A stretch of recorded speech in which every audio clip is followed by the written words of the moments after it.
Hi friends, எல்லோரும் எப்படி இருக்கீங்க? எங்கள் வீட்டு கிச்சன் தான் இது. நைட்டு 10 மணி ஆகிடுச்சு. எல்லா வேலையுமே முடிச்சாச்சு, சாப்பிட்டாச்சு.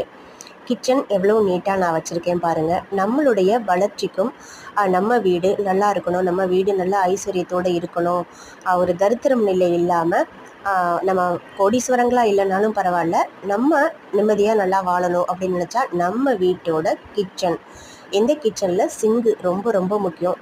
இரவில் கண்டிப்பாக சிங்குக்குள்ளே அழுக்கு பாத்திரம் இருக்கவே கூடாது. எச்சி பாத்திரம் தயவு செஞ்சு போடாதீங்க. நான் எப்போதுமே கழுவிடுவேன், கழுவிட்டு நீட்டாக வச்சுருப்பேன். அதே போல் அடுப்பு மேலே வெறும் அடுப்பாக வைக்கக்கூடாது, அது மேலே ஒரு பாத்திரம் வைக்கணும். கண்டிப்பாக ஒரு கைப்பிடி சாதமாவது நைட்டு வச்சு நம்ம தண்ணி விடணும். ஏன்னா அன்னலட்சுமி வருவாங்க, முன்னோர்கள் வருவாங்க. அப்போ எதுவுமே இல்லை அப்படின்னு சொன்னால் கண்டிப்பாக ஏமாந்து போவாங்க. இது ஆன்மீகத்தில் நிதர்சனமான உண்மை. ஆகவே நம்ம வீட்டு கிச்சனை எப்போதும் தூய்மையாக வச்சுக்கோங்க. என்னோடய வீடியோ